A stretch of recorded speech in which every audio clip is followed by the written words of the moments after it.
There's nothing I love more than when segments of the meat industry fight each other.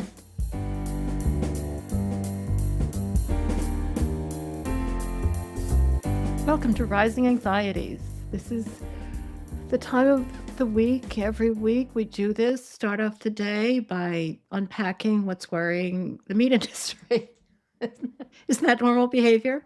And also what's worrying us about the meat industry and about a few other things. And I'm a worrier. What can I say? Before I start, the worry, don't forget we're a podcast and we're on YouTube, so you can listen to this anywhere that you listen to podcasts, or you can watch it on YouTube. Please remember to subscribe and hit like wherever you listen. I mean, assuming you do like it, even if you don't, because it really helps us.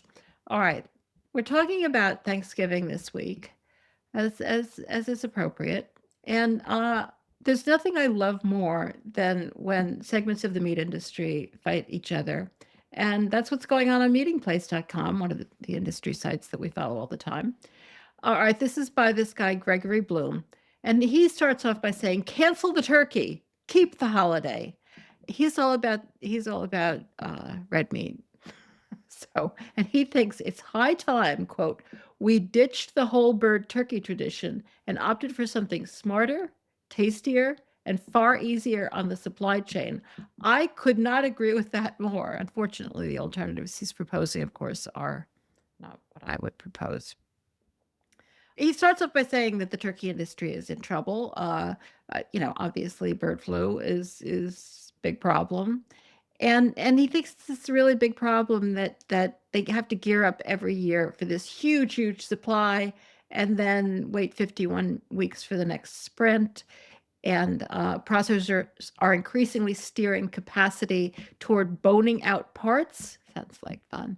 Deli meats and value-added items like ground turkey instead of whole birds, because parts deliver better margins, more consistent demand, and far less seasonal whiplash. I wonder if there's anything, all right, this isn't me just being really optimistic, but if there's anything about the whole bird that puts people off at all. They like it to be in parts, don't they? I think that was one of the first foods that I noticed that, ooh, this appears to be an animal. Took me a while to figure it out.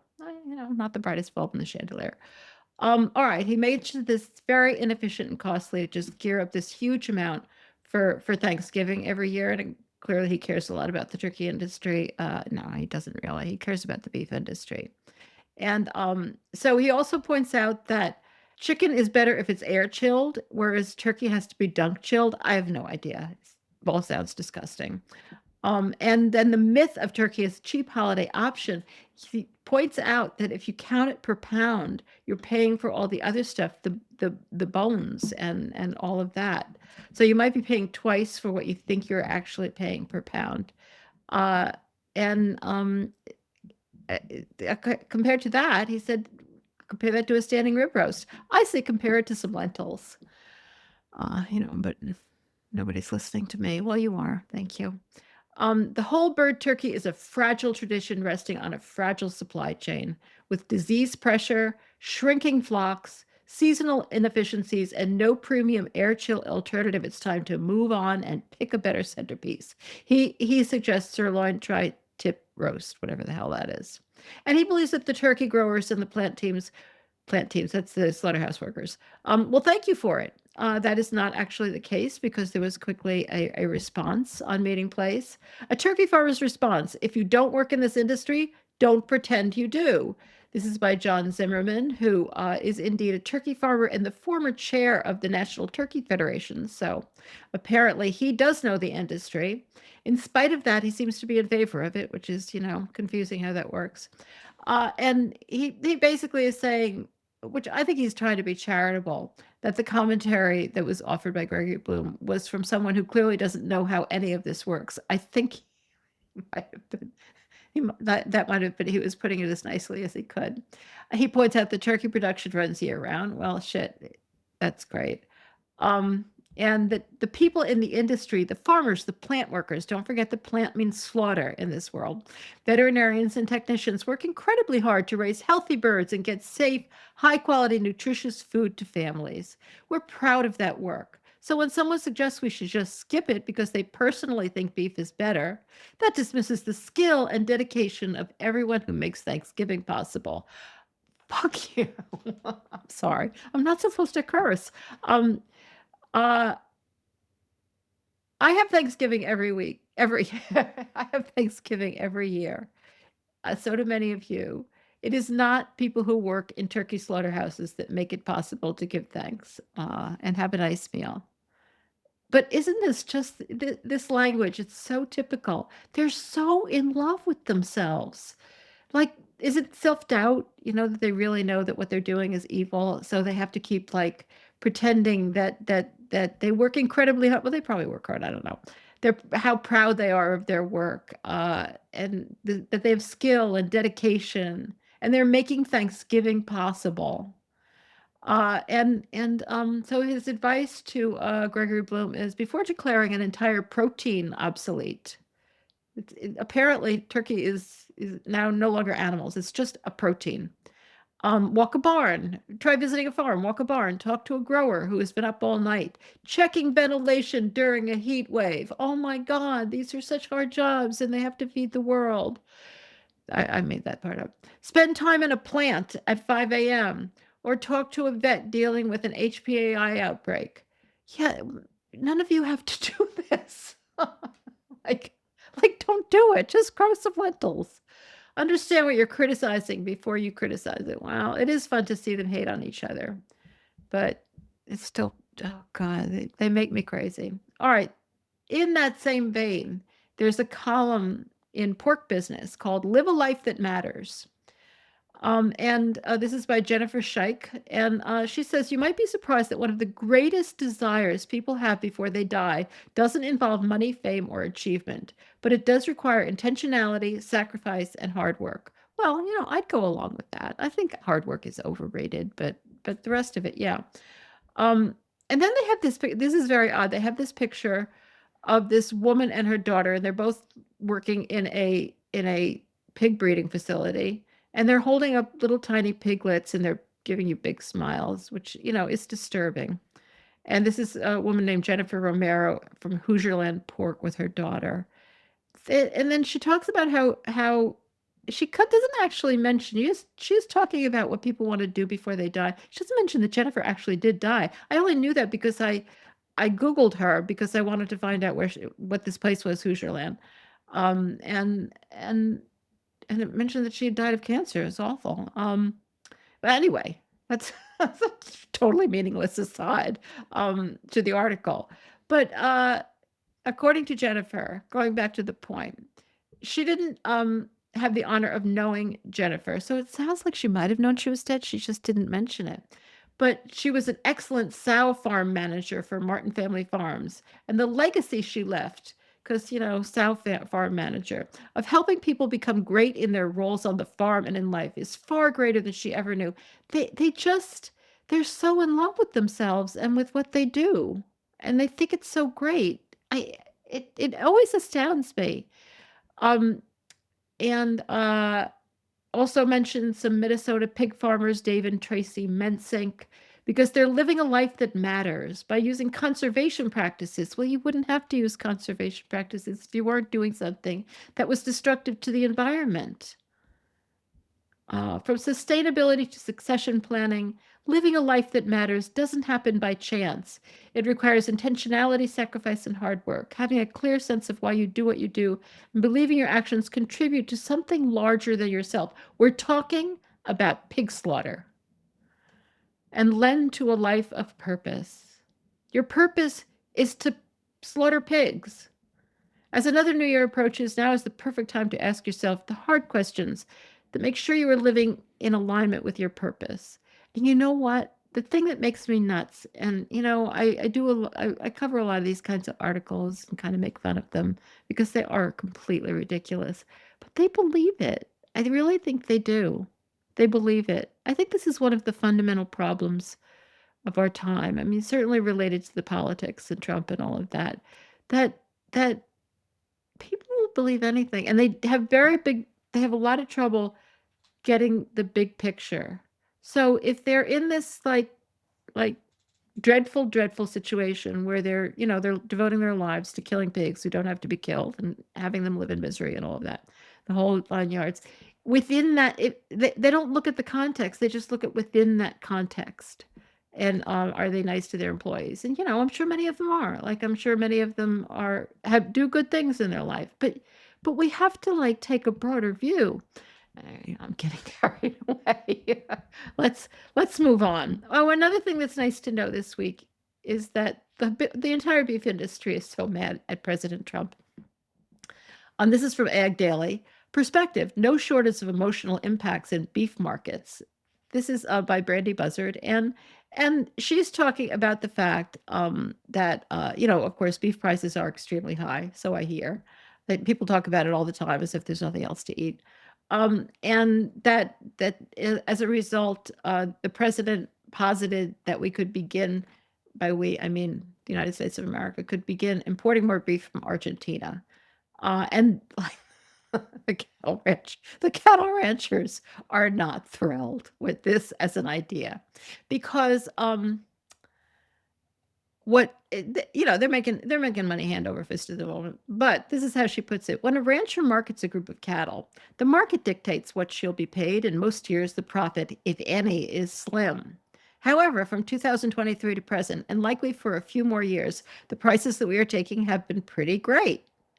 So she does admit that they're making money hand over fist, but this whole thing of like most years, the profit, if any, is slim. Lynn, why are you doing it, honey? Like, like why? You are doing this horrible thing to animals and killing them, and you're trying to tell us you don't make any money out of it? And she goes on to talk about the obvious condescension from the president towards farmers and ranchers, um, and and how the ranchers are so disturbed that the free market is being influenced.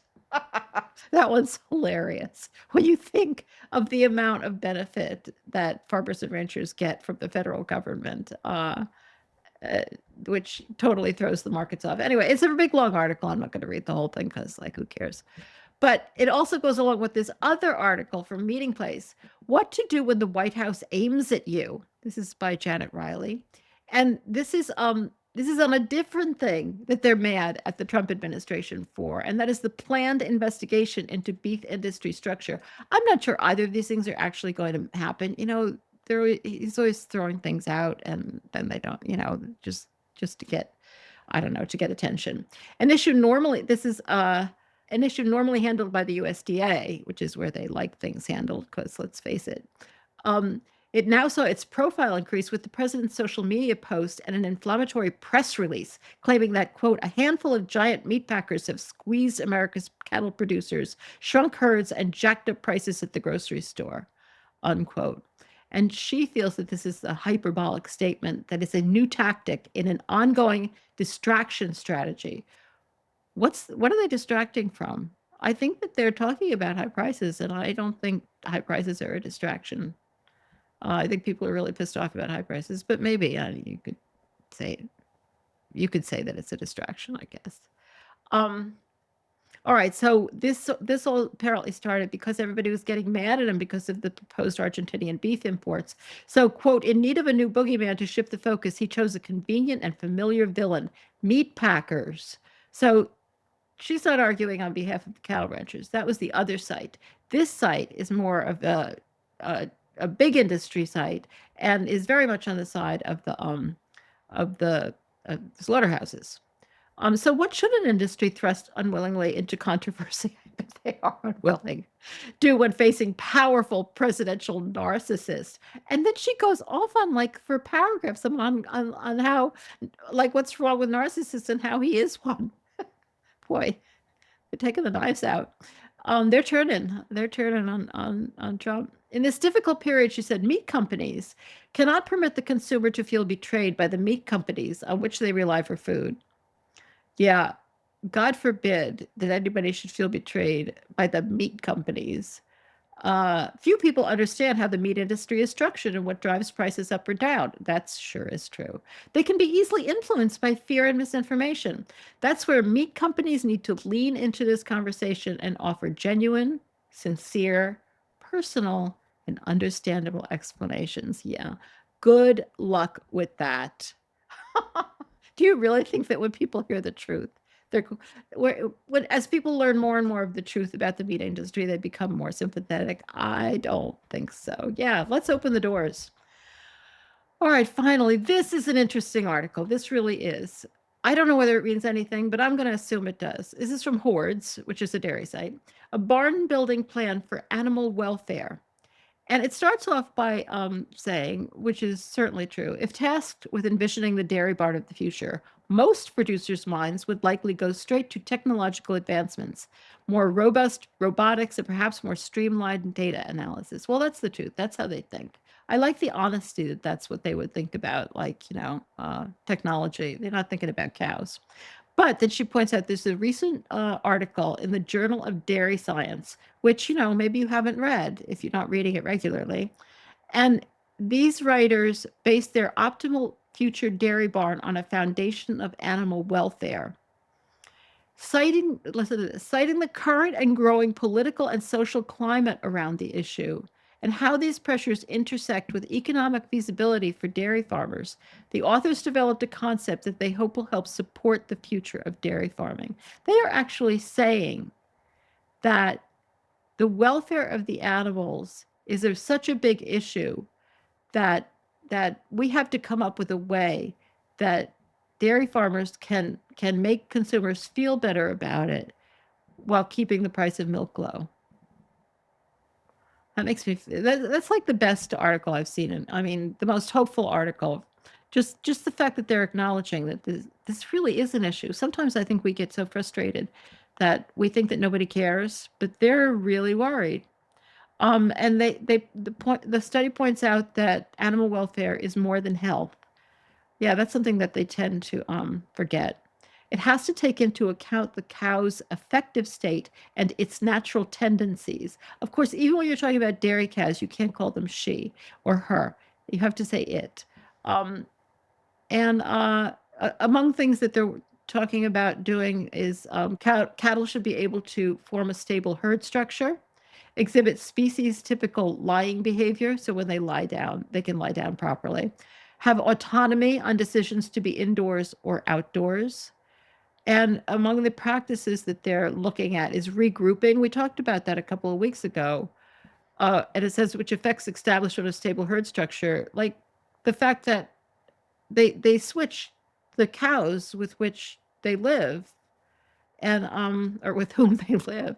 And as a result, their relationships aren't as good. Like, who would have guessed? If you suddenly have to live with a whole bunch of new cows, you don't have as close relationships with them. But this article is acknowledging that actually really matters. And also early calf cow separation. They are actually acknowledging that early calf cow separation is problematic and that also affects establishment of stable herd structure. Really interesting. The researchers stated farmers will have to invest more in animal-friendly barns to align with consumer expectations around animal welfare. Let's hope the consumer expectations, if they ever wake up, are a little higher than what they're talking about here and will actually not be able to be met with keeping the price of milk at the ridiculously low price that it's at. And they'll start having to charge more for it, and that'll put them out of business. That's where I'm going with this. I'm sure you are with me. That's it for this week's Rising Anxieties. Oh, I'm supposed to remind you, that we're still doing our end of year fundraising. Please, if you can, and I know some can't, but if you can, think of us at this time of year because we're in a match. And for every dollar you donate before the end of the year, we will get 2 more from our very, very generous matching fund members. It is such a great time to donate and it would help us out tremendously. If you can, go to ourhenhouse.org/support. Of course, you can also join the flock if you want, and we do have a great flock community. So there are various options, but it starts at $10 a month or $100 a year. And thank you so much for tuning in this week. Don't forget to tune in to the Hen Report and this week's interview.